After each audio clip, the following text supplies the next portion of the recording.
All right, welcome back to another episode of Blown Coverage. I'm with my co-host Caleb Schwer. I am Mike Bell, and let's get right into these games. We've got some good ones this week. I know your team is once again on a national stage, but let's start out with where game day is going to be. It's game day rolling into the Still City for the first time in 20 years. Notre Dame, number 9 Notre Dame versus 22 Pittsburgh. That game's at 11 a.m. on ABC, and Notre Dame, as of now, is an 11.5-point favorite. Did you by a chance see the Pittsburgh's head coach's comments on this game? I did not. What did he say? So he was asked, is this a must-win game? And he said no. And he said, look, I'm okay with losing this game 110-10 because we need to win the next two games, which are the ACC opponents, which is technically true. But I would just say the ACC right now is actually technically not guaranteed a playoff bid. I didn't know that, but they are not guaranteed a playoff bid. If Pittsburgh can win this game and then win out, then they've got a great shot. They would be in the playoffs. Whereas if they lose this game, and then even if they win out, yeah, they could still win. They could still be in the ACC championship game, and maybe they get in, maybe they don't. But the point is, it would be a really big resume builder to win this game. I think they're still going to be playing hard. It's Notre Dame coming into town. You've got game day, Yeah. but that is just something to consider. But for Notre Dame on the other side, this is a must-win game for them. They've got to win all these games. But it looked like maybe you had a thought on that. What were you going to say? Well, I mean, I just don't know if I like necessarily that coach's response, I guess, like heading into it, just because it's like, maybe, yeah, is it like a conference game or anything? No, but it is still like a huge game. And like you said, game day hadn't been there forever. It's a huge like program game. Mm-hmm. So I don't know. It's, I guess I would have to watch it to kind of see his body language and everything. But anyway, how much Yeah, like it would help him tremendously if if they won that game against Notre Dame. for sure. And my guess is they know that. And yeah, I did listen to it, and I didn't really like the way it sounded, but it's whatever. It is still a big opportunity for Pitt. Most people haven't watched a full game of Pitt this year. And this will probably be the first and maybe only game that people watch of Pittsburgh in totality. So that's going to be exciting. I do appreciate that, because I try to watch as many games as I can on every team. But let's face it, you just can't do it. There's too many teams. But I was thinking about this. My early 2026 Heisman favorite is probably CJ Carr. I just think the dude is so phenomenal. He's a freshman. He's got 19 touchdowns, 4 interceptions. He lights it up. And yeah, I don't know if you have any thoughts on that. If you have any, I mean, obviously 2026 is a year away. I don't know who else would be in that conversation right now, but he's probably my early favorite. I think you probably definitely have to put him like in the conversation for sure. Oh man, that's such a mm, yeah, Obviously, that's such a rough. Sain's going to be in there, the Ohio State Yeah, oh quarterback. yeah, for sure. Oh Yeah. yeah. Yeah, that's it. Honestly, he's having like a crazy year, like the 80.3 completion percentage. I I really want to say like that's like the most accurate any quarterback has been like through that many games. But I mean, I could be wrong. But and if I am wrong, he's not too far behind. I mean, 80% is like freaking insane to be honest. Yeah. No No, matter it's like how far down the like how many times or how often they throw like down the field or whatever, 80% is still really good, like extremely good. look, I've said it, and I still believe this. And if they win out, I think they'll get in the playoffs. But I still think they match up the best with Ohio State. I would really love to see that matchup. I promise you, like of all the teams as an A&M fan that we could face, that's obviously not in the top four. Like I would want to face Notre Dame the least. I think they're that good. So That's kind of what Pitt has to deal with. This is almost like the start of the playoffs for Pitt. So they have Notre Dame this week, and then they have at Georgia Tech next week, and then they host Miami. So it's kind of a big little stretch for them. They could easily go 0-3 in those games. Is 2 and Yeah, 1 good enough? I guess it depends on who the 2 and 1's against. But I was thinking about this game, and part of me wants this game to be competitive, but this almost feels a little bit like Ohio State versus Illinois from a couple weeks ago, where it's like, yeah, like Illinois is pretty good, but Ohio State's a different beast, and I kind of feel like that here. The thing that I would say is Pittsburgh has a very good, so far, a pretty good offense, and they're very good at passing the ball, and that has been kind of Notre Dame's weakness. Granted, they've kind of cleaned that up over the second half of the season. Like the first half is really where they struggled. The second half, they've been better. But can Pittsburgh exploit that? I guess we'll see. Another thing, Pittsburgh is 129th in penalty yards. So kind of like that Ohio State versus Illinois game, like Illinois just killed themselves from the outset. But I would watch for a shootout here. Also, I should say Pittsburgh is pretty good against the run. But my thing is, are you really good against the run? Because you haven't really yeah, faced two really teams good running that backs. good. Yeah, So it's fascinating. I can't wait to see it. Maybe it'll be competitive. Apparently, Pittsburgh's quarterback is really good, one of the under talked about guys in the nation this year. But I think the Pittsburgh coach had it right. And this is a must win game for Notre Dame. It's not for Pitt. And I think you're going to kind of see that. And I sense that Notre Dame may run away in this one. But those are kind of my thoughts. But I am excited to see like a game day atmosphere in a place that I've never seen it. So those are my thoughts on the yeah, game. yeah, yeah. Pretty much same with that. And I think, like honestly, they have a pretty hard schedule. Like Notre Dame, Georgia Tech, Miami, and Georgia Tech. If if they lose another game, are they going to be able to get into the ACC championship still? I'm not sure off the top of my head. Miami, they're pretty much in do or die mode the rest of the year.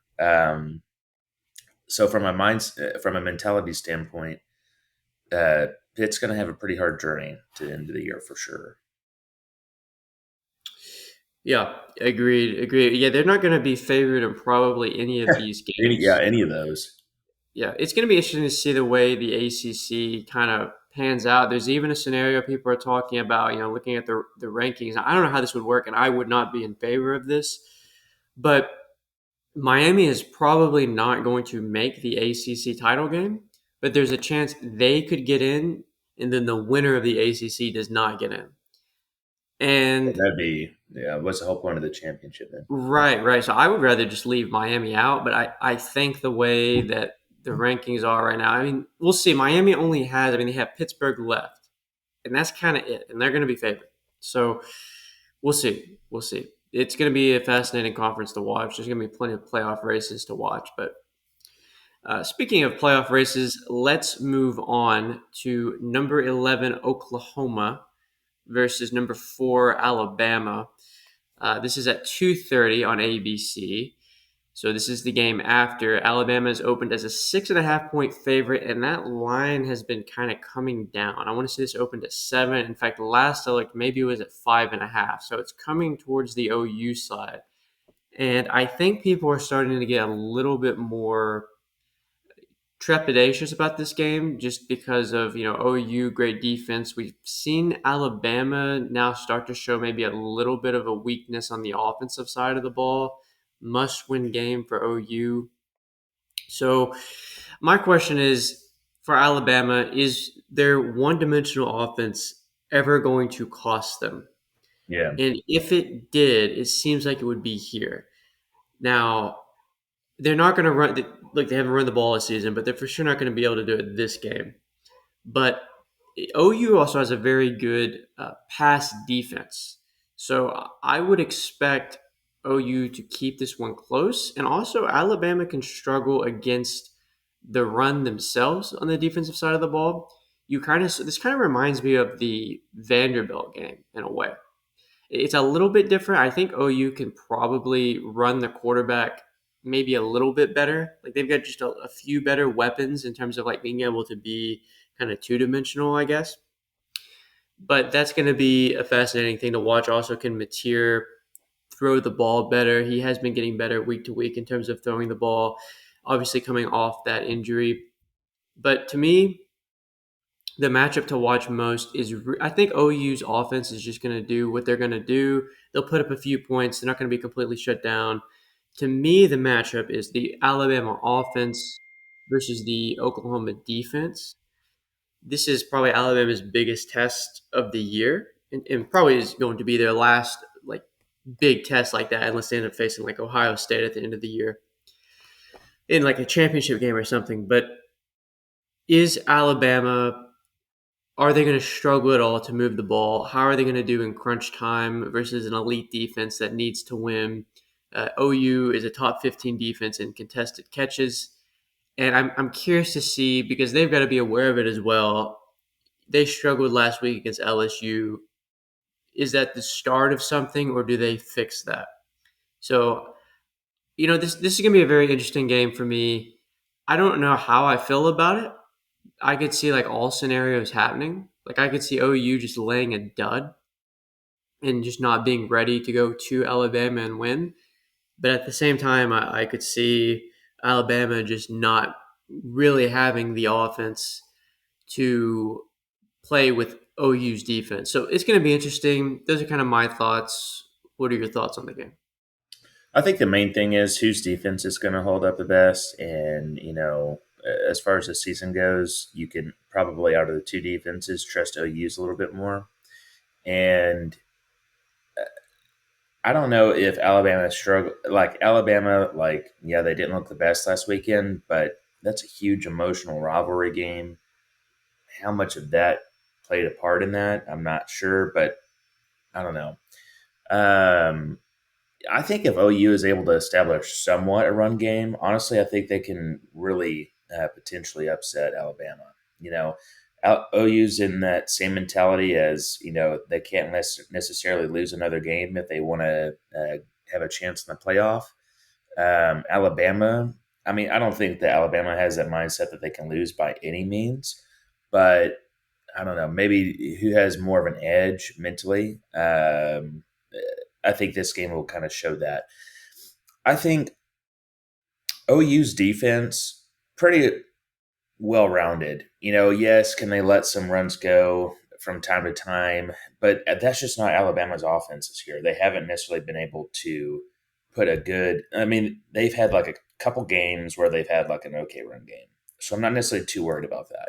Only thing I'd be worried about is Ty Simpson getting off to a pretty hot start. The wide receivers kind of getting in groove, because then it could be a pretty long day for OU. Just because OU's kind of one of those offenses where they're really not built to come back from a large lead or anything. So as long as it's kind of close, nitty gritty, and I personally think it'll be kind of more of a nitty gritty game than anything. I would kind of be shocked in the sense if anybody pulled away quickly. Just because the nature of OU's offense, it's kind of sloppy. It's not necessarily the best looking at times.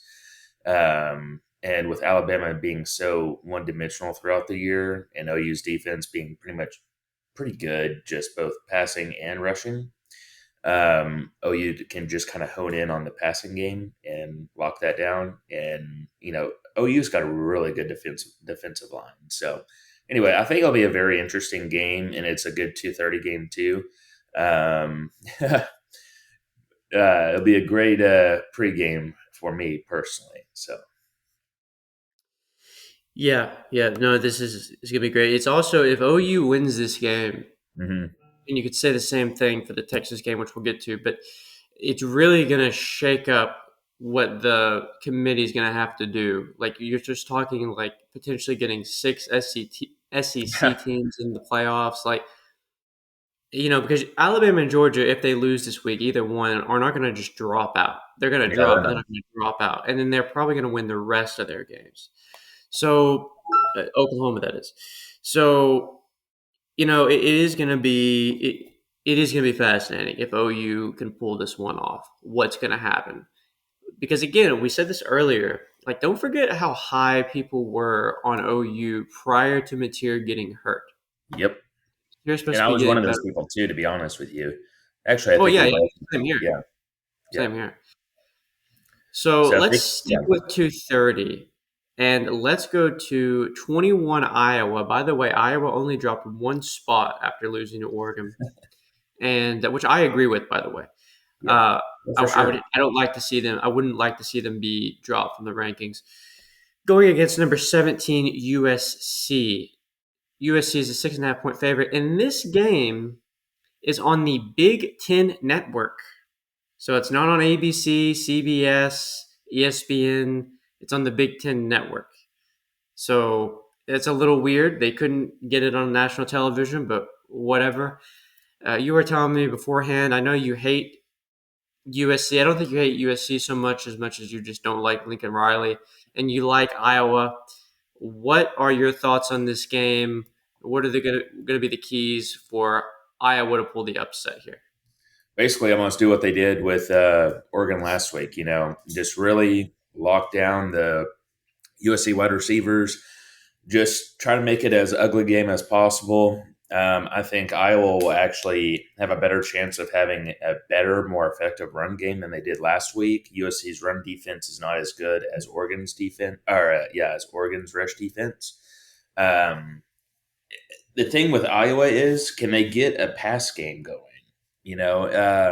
And the quarterback had a really good last drive, to end the game, like from Iowa's perspective, and then Dante Mortis went out and did magic. But can he do at least a couple more drives to give his defense a break and give his team a shot?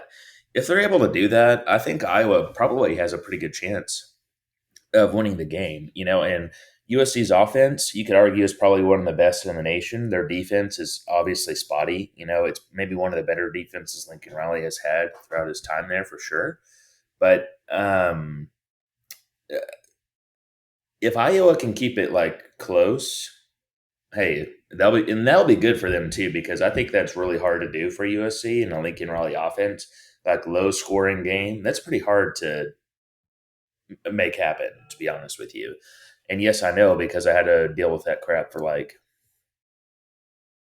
I don't know, probably 8, or I don't know how long he was at OU, 5 years, 6 years, 7 years, 8 years, something like that. It was horrible.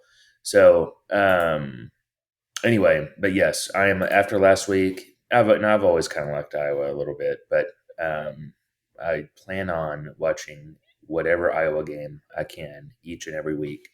And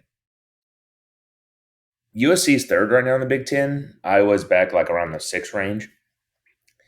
Um, Kind of puts USC like out of the Big Ten championship conversation. So they can't really afford to lose anymore. And I think it's going to be a really hard game. Now this is at USC, which I know last week, kind of like we were talking about, or Iowa kind of had like perfect storm, playing at home, nasty weather, rainy, kind of just the making of a defensive game. Who's going to basically get the last uh, possession, go down and make a field goal, whatever. I don't know if that's going to happen here. So I think Iowa may have a mountain to climb, but hey, Iowa's defense, their pass defense, run defense, all around really good, and they're going to have to be. This may have to be like their best outing of the year, just because USC's offense is so prolific. So, anyway, I think it'll be interesting and an exciting game too. What are your thoughts? Well, good news for Iowa. It's actually supposed to be raining in all places. In Southern California, it's supposed to be raining. Oh, I Uh, see that now. Logo was very small. yeah. So that could be in Iowa's favor. Yeah, for The sure. thing I will say is Iowa hasn't played a road game since October 11th, and that was at Wisconsin, which is Big Ten territory. This is a cross country trip. They haven't had a long road trip all season, and that is significant. Road games are significant in college football, especially. So that is something to keep in mind. how does Iowa do on the road? Defense typically travels, and Iowa has an elite defense. My thing is USC has an elite offense. There's a game that just I can't forget about, and that is the last time I watched a full USC game is they barely beat Nebraska, and as far as I'm concerned, they should have lost to Nebraska because the only reason that they didn't beat Nebraska is because Nebraska's quarterback went out, and USC's offense really did not perform well. Now, granted, that was on the road, and they're known to have road struggles. This is going to be at home, and that's important. But look, this is an elite. I find it very hard to believe that USC is just going to put up a bunch of points here. Yeah. I find that very hard to believe. They're probably going to have to play Iowa's game to an extent. Hmm. Also, Iowa, they like to run the ball. What has USC struggled with? Defending the run. So, in a way, it's kind of a good matchup for Iowa. Oh, In for fact, sure. it wouldn't surprise me if Iowa was at home. The thing is, their offense is so limited; it's hard to favor them in Yeah. games like this. But if they were at home, like this would probably be a pick 'em. Maybe Iowa's even favored. I'm very curious to see how Iowa responds after their loss last week. You Yeah. know, I know how Penn State responded when they lost early in the season. They went on to lose like the next five after they lost to Oregon. Iowa, it's a bit of a different situation. They're late in the year. They can still have a great year. They're probably not going to make the playoffs, but I imagine they still want to play hard.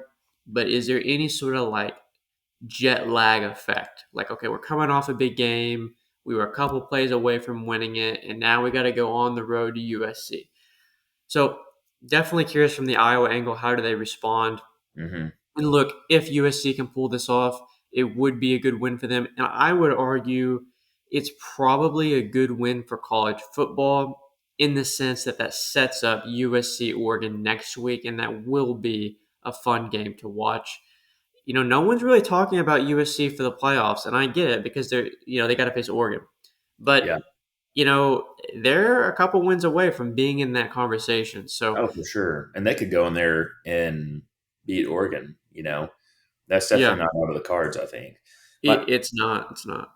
Yeah, I think an interesting question is like, whose defense do you trust more, USC's or Oregon's? You'd probably say Oregon's, right? And honestly, all for all intents and purposes, last week when Iowa played them, they still had a pretty good run game because that's literally the only thing they could do. Yep. And given the weather and everything, Iowa's offensive woes as far as throwing the ball, Oregon knew that, so they could really like hone in on that run game. And Iowa still, to an extent, was able to run the ball pretty effectively. So that being considered, can USC hold up against Iowa's offensive line running the ball as well as Oregon did? Probably not, to be honest. So I would kind of like to see like what Iowa's offense is able to do this game. But like you said, it is still hard to give them an edge over USC just because that offense. I still think it'll be very interesting if their defense holds up well and it's a 3-point game, whatever. I think Iowa's got a good shot, but it's just hard to put the nail in the coffin for them just because of the throwing game, their passing game woes. Right. Right. Yeah, it's gonna be a fun one to watch for I sure. think I so. enjoy these kind of Big Ten games late in the year, so it's Oh fun to yeah, see. I don't know that's why the, this is on the Big Ten Network, yeah, but that's the best part of the Big Ten is just those really defensive games, running games. That's the best part of the Big Ten, in my opinion. for sure.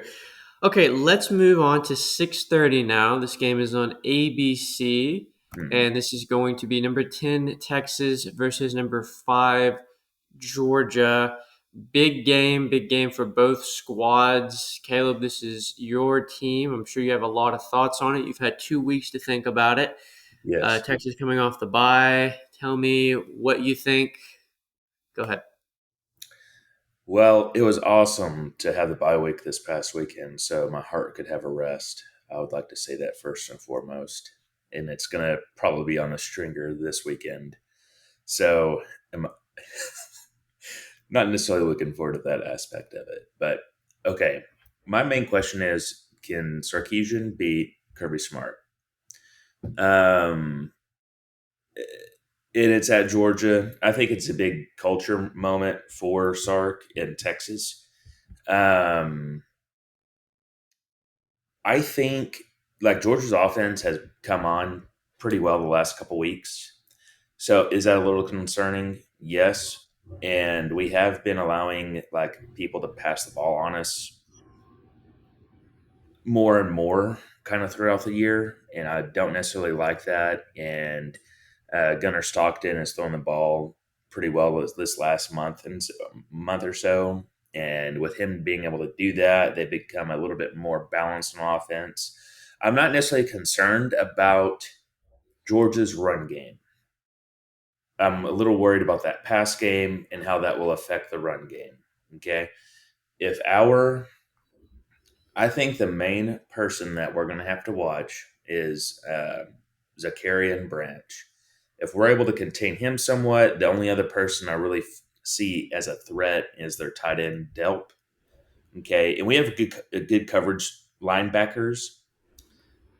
The weak spot is the corners, in my opinion, and I think that's just more youth than anything. But anyway, that's going to be the matchup to watch. Now, as far as Texas goes, I think it is very beneficial for us to have had a week off to really prepare for this. And Arch coming arguably off his best game, and our offense, and I think more importantly, our offensive line's best game. I think we've maybe and now it's a completely different monster. Vanderbilt's defensive line versus Georgia's defensive line. I know, but we at least have some momentum and just more practice with that same rotation, I think will help us going into it. Can Texas's offensive line give Arch a chance to throw? If they can, I do like Texas's chance, but here's the deal. We'll probably know the outcome of this game, honestly, within the first quarter and a half or so. I think if Georgia gets up on us, I don't think it's just going to be one of those games where like Mississippi State, we score like almost 40 points in a quarter and a half. That's just not going to happen. Okay. And I don't care that Georgia's defense isn't necessarily the best as it has been. It's still a Kirby Smart defense, one of the best coaching staffs in the nation, if not the best. Culture's elite. So, uh, those are basically my questions. Can the offensive line for Texas hold up against the Georgia defensive line? And honestly, it's a toss up. If they come out, play well, hey, I think it'll be actually a pretty good back and forth game, to be honest with you. Because Arch has shown when he's had time to throw, he can make some really good throws. And, Sark has kind of changed the offensive game plan where he's just getting the ball out of Arch's hands pretty quick. I mean, we've got playmakers at the wide receiver position. Maybe not as elite as we did last year, but we still got some really good ones like Ryan Wingo, C.J. Mosley is coming on pretty strong these last couple games. DeAndre Moore, I think, is very underrated. To be honest with you, he's very good. So Sark typically, when we go into these big games, he has us like play well. Um, I think we typically don't come out and lay eggs, knock on wood, right? But anyway, I think it's going to be a very interesting game, and I think this could be like a great. If Sarkisian is able to go in there and beat Kirby Smart at home, I think you got to put it up there with the Alabama win, like a couple years back at Bryant Denny Stadium. But what are your thoughts? And that's going to be a tall task for sure, no doubt about it. It would probably go above that win. Like it's hard to. The thing is, there's probably like a little bit of maybe sentiment. I don't know if that's the word, sentimental value, because that was kind of like the first big win, right?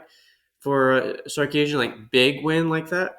But I feel like the spot here for Texas, given kind of what the season has been, what's on the line, Well, maybe I from feel like that it's perspective, I bigger. get it. It's just like it's like Nick Saban, though. You know what I mean? And it's like Kirby don't Smart. want to say we dethroned him or anything by any means, but it's almost like we didn't really have a shot going into that game, and nobody expected us to go in there and win. but there is definitely sentiment to it as well, just because it's like, dude, I've had to deal with how you are like the two times or whatever the last 15 years Alabama or A&M has. So you understand what I mean. In Alabama being number one when 2022 was or 2021, I guess, is when like Zach Calzada beat Alabama. Alabama, yeah, that was It 2021. or 2021, and then I want to say that there was a time between the Johnny Manziel win and that you guys did it, but so anyway, you understand what that how that feels though, especially against Nick That is Saban. true. That is true. Yeah, I mean, Like it feels good to be Bama. it almost no matter how the team is, it almost feels like it's impossible to beat a Nick Saban team, you know. Yeah, So anyway, that's probably fair. That's probably fair. Well, look, what you're saying about protecting Arch is true, and I know what you mean against a Georgia defense, Kirby Smart defense. I completely agree with that. The one thing I will say though is, Georgia is 122nd in the league when it comes to sacking the quarterback. yeah, So I remember thinking against Mississippi State, like, okay, they should hold Arch up well because it was kind of a similar situation, and then they just didn't. And yeah, then they were all over Arch. And because this is a Georgia defense, like I wouldn't just discount them getting to Arch, yeah, but I could absolutely see a scenario where Arch is protected for most of the game. It's just now can he make the throws against the Kirby Smart scheme and all that. yeah, So there's that. There's also, look, the last time you guys were coming off a bye and went on the road was against Florida, and that didn't work out so well. This is coming off a bye against Georgia now, night game at yeah, Georgia. We can beat them at Georgia except Alabama.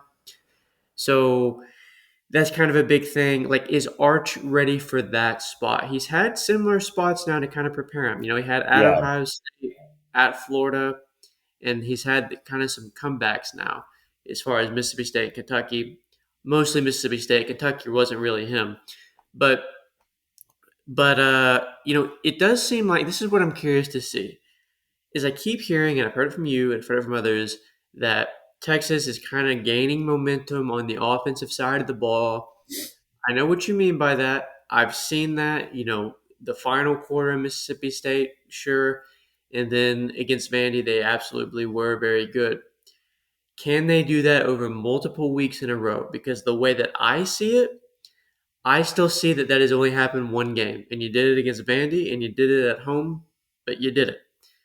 Can you move the ball now for consecutive weeks against Georgia? That would be, I mean, that would be major if they were able to. Even if they lost the game, if they could move the ball in a similar way, that would be big. But what could be a disaster for Texas, because it's not a disaster to lose to Georgia. It's never a disaster to lose to Georgia, but I think it kind of is if you start to see what it was the previous weeks against the early parts of Mississippi State, Kentucky, Florida, where they're just getting after Arch. Arch can't do anything. It's like, oh crap, that was kind of a fluke. So that's kind of yeah, what I'm watching for in this yeah, game. Is the Texas offense? Is it something they're going to be able to repeat? yeah. And something that I kind of forgot to mention was, Texas is going to have we have to have a serviceable run game, right? Because and trust me, like I hear you like about the Georgia pass rush, but it's a Kirby Smart defense, Kirby Smart coach defense. Huge game. He's going to have those guys ready to go to where it's almost kind of like the national championship, right? Like this is a big game for both schools. And Georgia's pretty good against the rush. Okay. And so that's kind of where I'm a little nervous. And the last couple, and I think and I would agree with you for the most part. Like this past game that we played, Vandy was arguably the only like really complete game our offense has played up to this point. Um, Regardless of that, though, I think each and every week Arch has showed strides above like what he was able to do the previous week. Okay, Um, and I just hope that the offensive line can hold up against the pass rush because I think Kirby Smart will have those guys ready and be able to play their best game.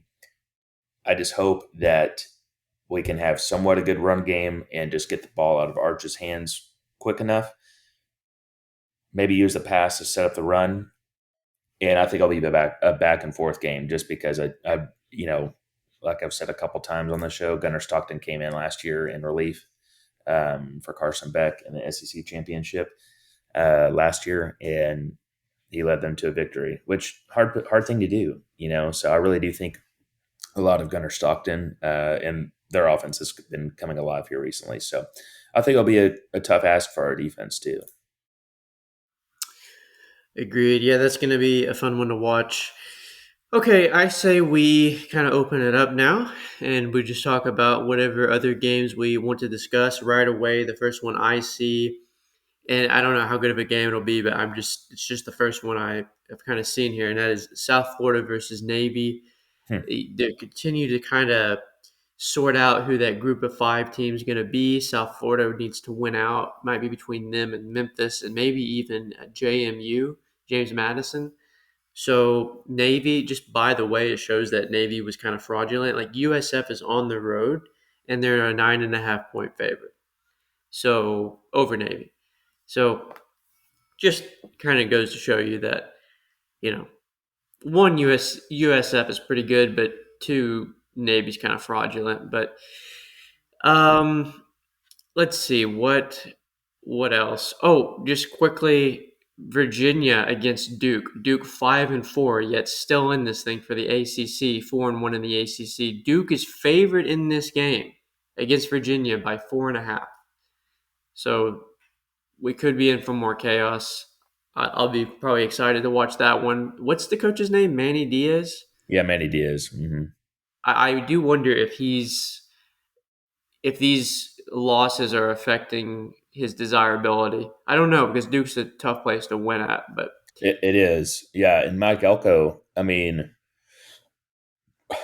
this is his second year with you guys. So yeah, yeah, 2023, I think it was, with Raleigh Leonard, you yeah. know, uh, that was pretty crazy before Raleigh Leonard transferred to Notre Dame, excuse me. Uh, Duke is an extremely hard place to play. And I was about to say, honestly, I didn't notice this, but maybe their quarterback is, a little underappreciated. Almost 3,000 passing yards, 24 touchdowns, 4 interceptions. That's really good. Um, and I want to say, who did Virginia play last week again? I forgot off the top of my head. Wake Yeah, they Forest. coming off the loss against Wake Forest. How will they come back and respond? Yeah, that's a good point because well, they still have everything to fight for. I was going to say like maybe Yeah, that kind of ruins their season, but they still just have one loss. But none of these yeah, ACC teams want to really separate. I just feel like if one team could, it would be Georgia Tech. So that'll right, be fun to watch. Maybe Pittsburgh too. right, and same thing, and really the same concept as far as like bouncing back for Duke as well, because they're coming off a 3-point loss against UConn. Um, so anyway, Yeah. So, looking through the schedule, I'm curious to see what games maybe if there's anything you'd want to talk about. But, actually, other than kind of the big games, yeah, no, it's there's pretty not a top ton of heavy. like, yeah, there's not a lot to talk about. The only other one that I would maybe mention as I'm going through here is where was it? I just had it. TCU, BYU. I just Yeah, had this sense that BYU is going to drop a game. pretty I just sense. have a sense about it. And BYU favored by 4.5, coming off a loss. You know, I don't know. TCU is one of those teams, like they're not great, but they could score on you. They could put up some points. Mm, And I don't know. I look for this. I think it might be nice if a team could just knock off BYU so we don't have to worry about them anymore, you know? And then they're not going to be in the championship game because it's just going to be a weird situation with Utah being as highly ranked as they are and then BYU being ranked. Like, I don't know. There's a weird scenario where the Big 12 could get like three teams in if it which would doesn't be sort itself completely out. disastrous. Yeah, it really would be. Here's a question for you. I think maybe you asked me this. No, I don't think you did actually. This is unrelated to this game, but should a two-loss Vanderbilt team that wins out make it into the playoffs? Mm. I feel like we had a discussion pretty similar to We may this. have. We may have. Um, And it's tough to well, say, right? Because you got to see what everyone else like. You got to compare the teams. yeah, But right. let's say a Miami. Let's say the choices between Miami that wins out but doesn't make their conference championship game, or Vanderbilt who wins out and obviously is not in the conference champion. Like if it's between So those two, what do you think? Vandy plays Kentucky and then Tennessee. at Tennessee. Okay, let me go look and see who Miami plays. Miami beat Notre Dame first game of the season. They've got at Pitt to end the year. What's their other game though, or is that their only They other game? face North Carolina State this week, at Virginia Tech the next week, and then at Pitt to end the year. They're 2-2 over the last two games. Lost at SMU, lost hosting Louisville, beat the 18th ranked Florida State at the time. But yeah, that means nothing to me anymore. On it, yeah. Honestly, I would have to go Vanderbilt just because, like, number one, just the storyline that they've had like all year. Just kind of some hype and whatnot. But I think they've been the more consistent team uh, over Miami. Because listen, Miami started out the year like, dude, holy crap, man, they're really good this year, and they have definitely fizzled out. Now the question is, what kind of Miami team are we going to see? Because remember, I think it was last week, and I forget who they played. Going into halftime, that game was pretty close, and they were playing nobody. Syracuse. Do it, yeah, exactly. And listen, I mean,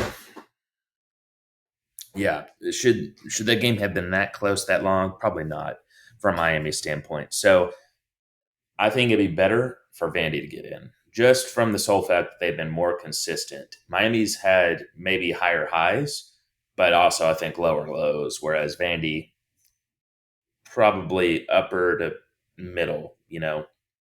Peaks and valleys aren't as big. Yeah, it's a tough choice because It is. just remember how we talked about Miami. Now we know more now, obviously, but remember there were conversations about Miami being like maybe they should be the number one team in the country. Like they were playing Yeah. so good, and then they just I don't know. Like they had those. I still think maybe it had something to do with those weird bye weeks that they had. I'm dead serious. They didn't play for. They played That one is game. very odd. I don't know if I've ever seen that happen. I mean, it probably has, but two bye weeks in a row, that's very Yeah, strange.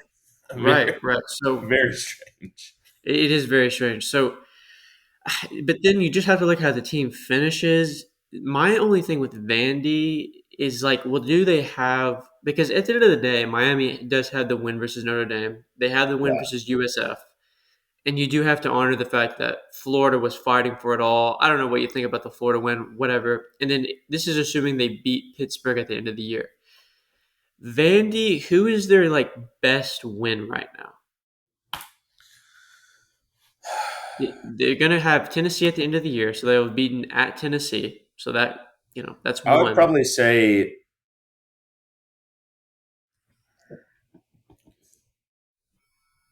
Missouri, for what you will, LSU.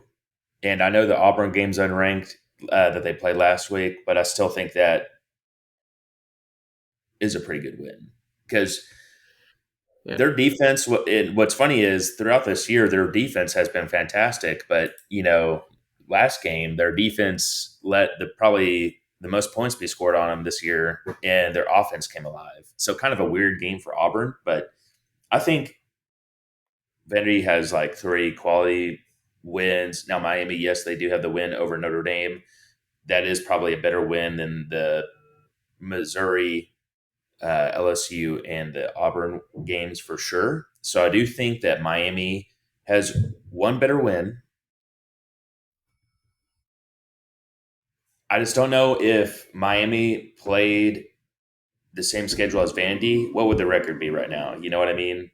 Is my That's thing. true. That's true. And then also, while Miami may have the better win, They Yeah, also have worse losses.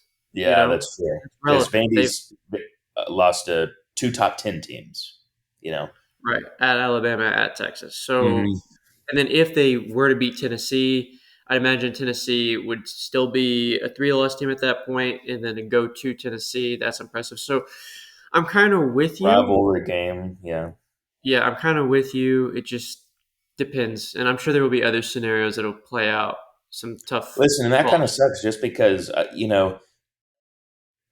I don't really know what to. I don't really know like what to pin it on, to be honest, as far as Miami's problem goes. They can Carson go Beck. out and compete with anybody. Do what? Carson Beck. Yeah. Well, he's one of them for sure. I think there's something a little bit more to it though than that. But Yeah. um, man, they could come out and beat anybody though. That's the thing. Like, who's more talented? Who could go and beat Ohio State or Indiana more likely between those two? Miami for sure. But it's just like, what Miami are you going to get? The elite Miami or like the playing down to their competition Miami? And that's the thing in the playoffs.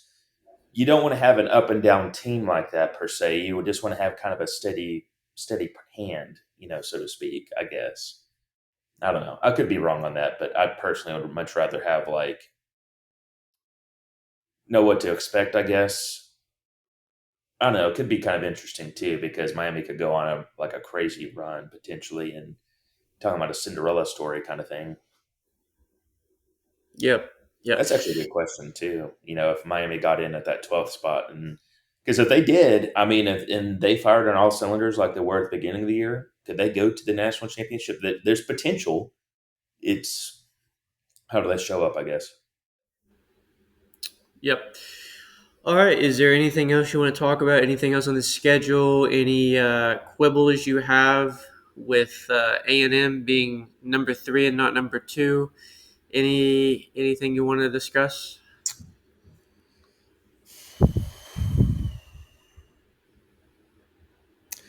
I'd almost say like in all fairness, let me pull up Indiana's schedule real quick. Oh, hold on one second. Just had literally had an Well, easy access. while you're doing that, because if we're gonna actually go down this road, I would just say first of all, so A&M, a lot of A&M fans are like up in arms about this. I do not care. Like the difference between three and two, like whatever, and be careful what you ask for because the way Yeah, well, the that's grind true. is gonna That's be, true. like the the number two team actually could have a harder road than the number three team. So that's just something to keep in mind. But also, I just don't care. I think Indiana, it's fine. I will say A&M has the number one strength of record in the entire country, and and Kiffin made a great point this week. He's like, if you're going to schedule tough opponents like A&M scheduled Notre Dame, and you're not going to move them up when they beat good opponents, then what's the point of scheduling those opponents? Because look at Ohio State. I'm not saying Ohio State shouldn't be number one; they should be, but like their schedule, just compared to A&M or a lot of other teams, is just so easy. So why wouldn't A&M Yeah, and that or is any kind of team? surprising too. Right, right. So it's like it feels like you should be kind of rewarded. A&M, three straight road wins.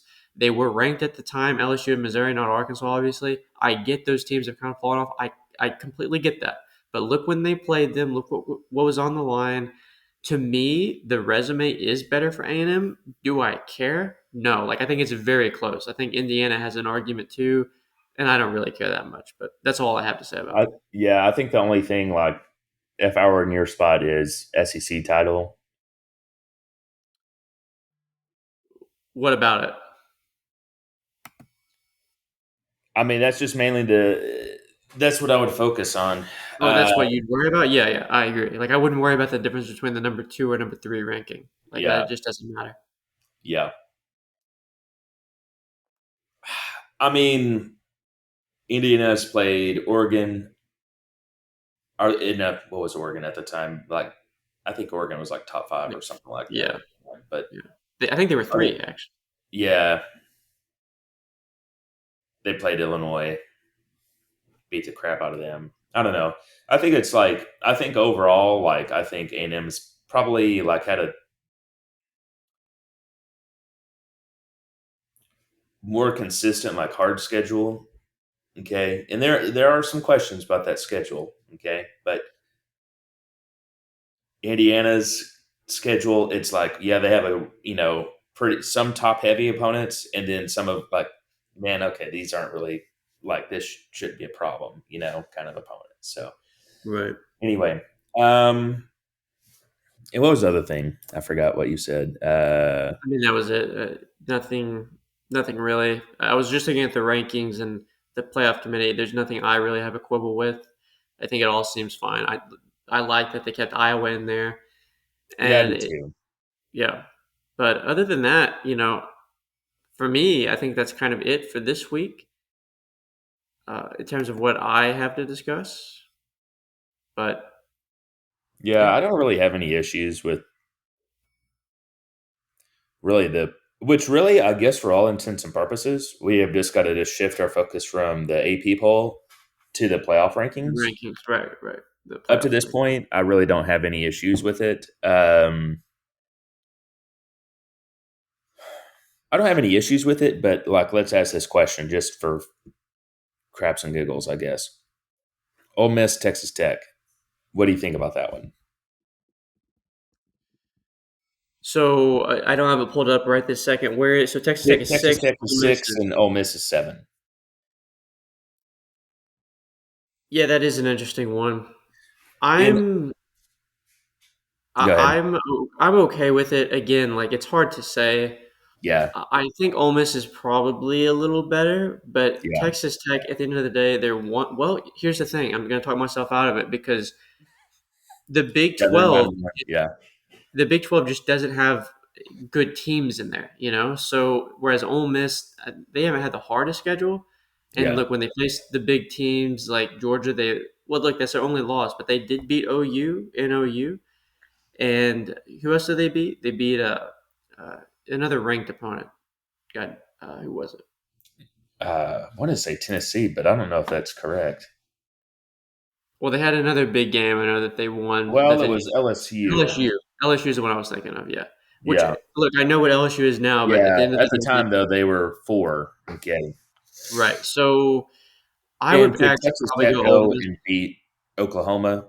I don't really know about it. And honestly, and Ole Miss was very competitive with Georgia too. Okay. Right. They should have won the game, as far as I'm concerned. So, and can Texas Tech do those games? Probably not, to be honest with you. I mean, maybe the OU game, maybe they would have a shot at that. I just don't know if they could compete with Georgia. But Yeah. kind of funny there, but yeah.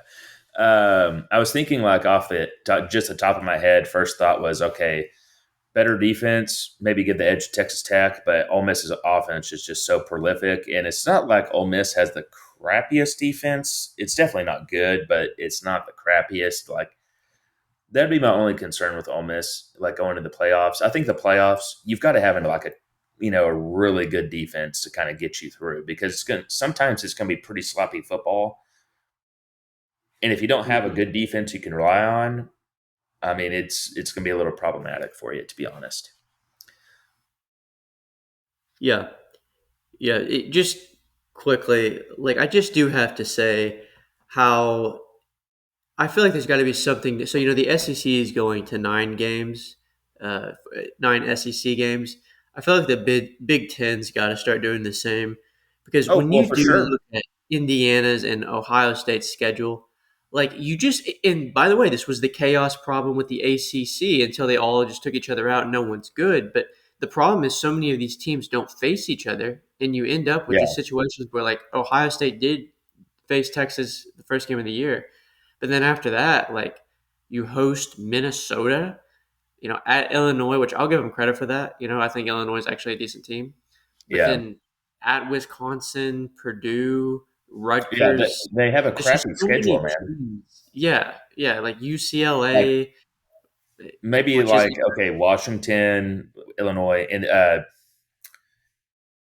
hate to say like give Penn State a maybe. I'll go ahead and just do that. Michigan as well at the very end, but I mean, it's not like. It's not the SEC.